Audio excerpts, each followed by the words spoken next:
Hello everyone, আসসালামু আলাইকুম। তো আজকে আমি রান্না করব সবজি খিচুড়ি। তার জন্য বাসায় যে কটা সবজি ছিল ওগুলো কেটে নিয়েছি।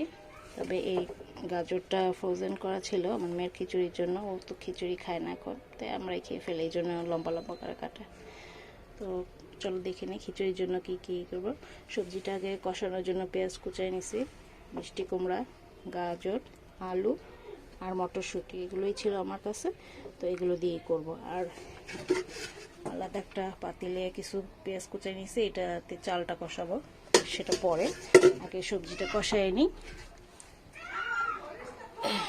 তো চলো সবজি কষাতে শুরু করি।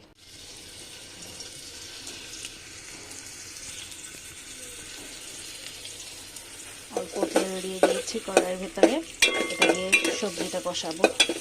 পেঁয়াজটা একটু ভাজা ভাজা হওয়া পর্যন্ত অপেক্ষা করি। এবার দিব রসুন বাটা, একটু বেশি দিব, তাহলে আর চাল যখন কষাবো ভাজবো তখন আর দিতে হবে না।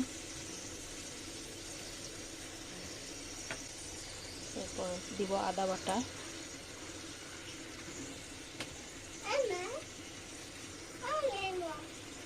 এরপর দেব একটু জিরা বাটা,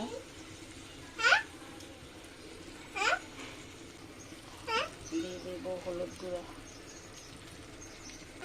দিয়ে দিচ্ছি মরিচের গুঁড়া, দিয়ে দিচ্ছি পরিমাণ মতো লবণ।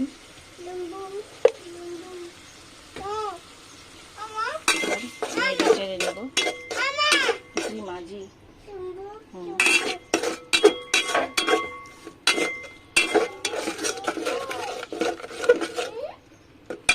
সামান্য পরিমাণে একটু পানি দিয়ে তাকে ভালো করে কষিয়ে নেব।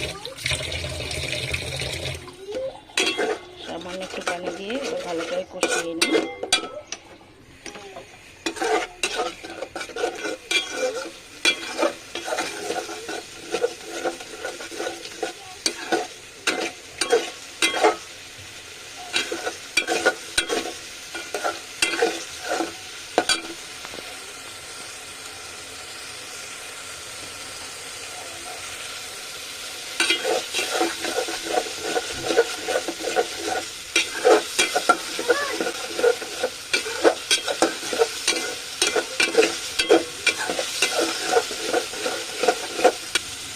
আগে আমি আলুটা দিয়ে কিছুক্ষণ কষিয়ে নেব।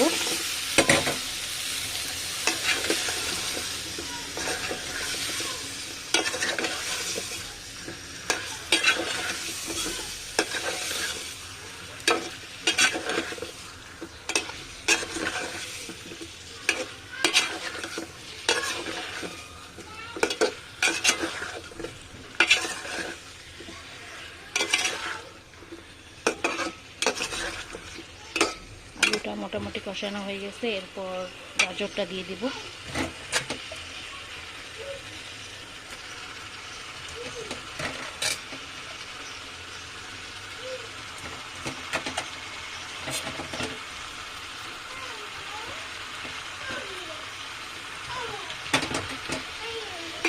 এরপর আলু আর গাজর ভালোভাবে কষিয়ে নেব।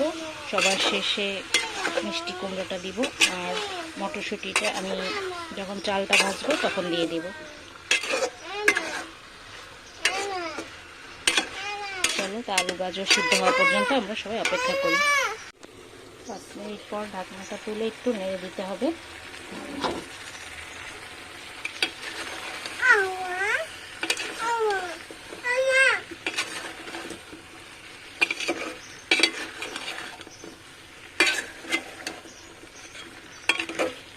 আবার কিছুক্ষণ অপেক্ষা করি সিদ্ধ হওয়ার পর্যন্ত। আলুটা সিদ্ধ হতে হতে আমি চালটা ধুয়ে পরিষ্কার করে নিব।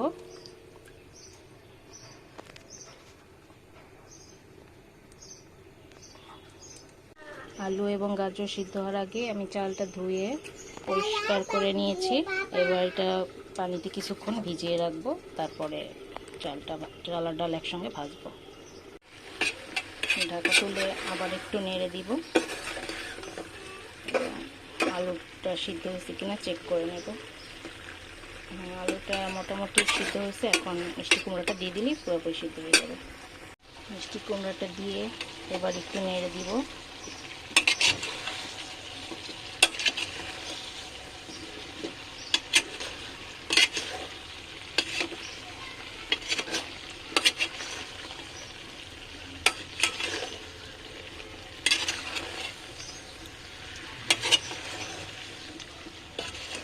ভালো করে নেড়ে আলু গাজরের সাথে মিক্সড করে নেব।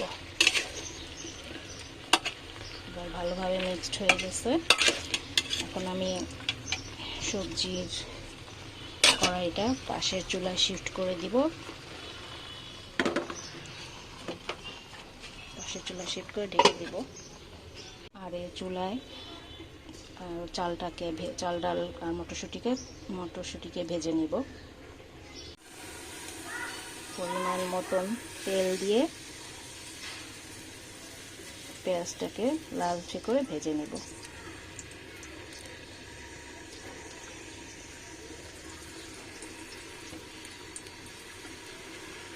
লাল হওয়া পর্যন্ত আমরা অপেক্ষা করি।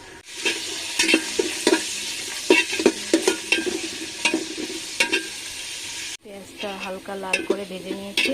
এর থেকে লাল হলে আবার চালের কালার নষ্ট হয়ে যাবে। এখন আমি চাল আর ডাল সব দিয়ে দেব।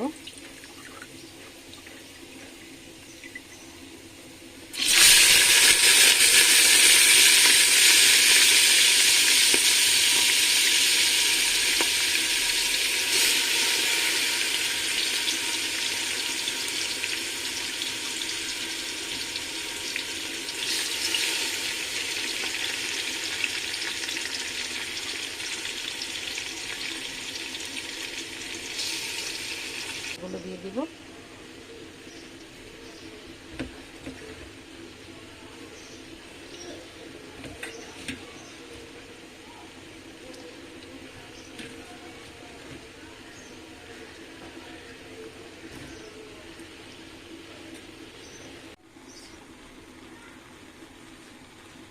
এর ভেতরে পরিমাণ মতো হলুদ এবং লবণ দিয়ে দিলাম। এরপর নেড়ে চেড়ে নেব।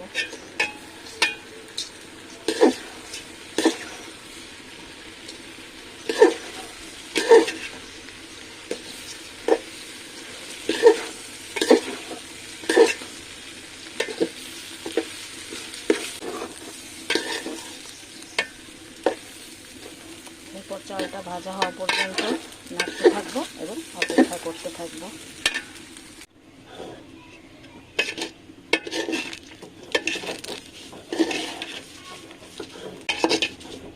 চালটা ভাজা হয়ে গেছে, এবার পানি দিয়ে দেব।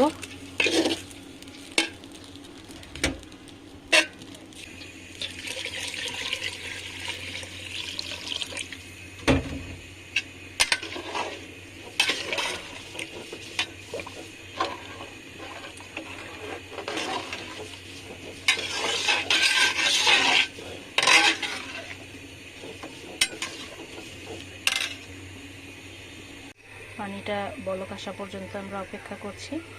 বলক আসলে ঢেকে দিব। পানিটা টেনে যাওয়ার পর সবজিটা দিয়ে দিয়েছি এবং সবজিটা দিয়ে ভালো করে নেড়ে চেড়ে দিয়ে আবার দমে দিয়ে দেব।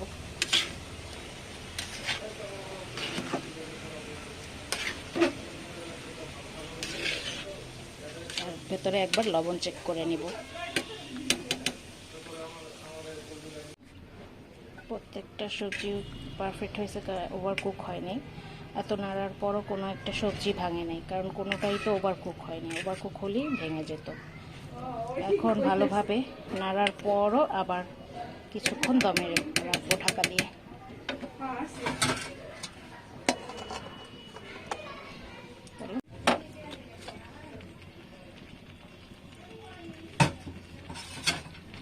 তাহলে দেখো বন্ধুরা, পারফেক্টভাবে হয়ে গেছে। একটু নরম আছে, নরমই রাখবো, ঠান্ডা হলে ঠিক হয়ে যাবে।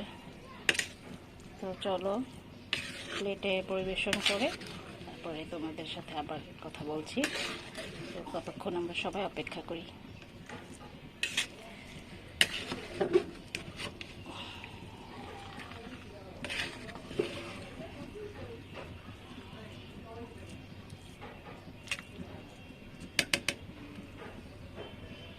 তো বন্ধুরা, তোমরা দেখতে পাচ্ছ খিচুড়িটা সুন্দর করে প্লেটে সার্ভ করে নিলাম। এর সাথে আছে লেবু, আছে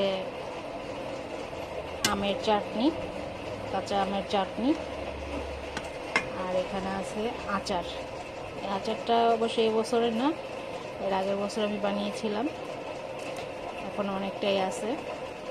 সেটাতে আজকের এই খিচুড়িটা খাওয়া হবে। তো তুমি দেখতে পাচ্ছ কালারটা যেমন সুন্দর হয়েছে, এর সাথে চাটনি কালারটাও ভালো হয়েছে। আচারটা ডিপে ছিল তো তাই একটু কালারটা হয়েছে, ডিপ থেকে বের করছে, বেশিক্ষণ হয় নাই। তো যখন নর্মাল হয়ে যাবে তখন এর কালারটাও মাশাআল্লাহ দিয়ে সুন্দর আসবে। তো এ পর্যন্তই ছিল আজকের ভিডিওটি। তোমাদের কেমন লাগলো অবশ্যই কমেন্ট করে জানাবে।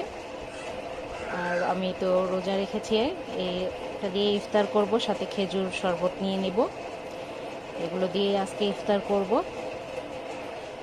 সালাদটা করতে চেয়েছিলাম, টমেটো আছে কিন্তু করা হয়নি, এখন পরে করে নেব। তো তোমরা অবশ্যই কমেন্টস করে জানাবে যে কেমন হলো খিচুড়িটা। তো আমি খেয়ে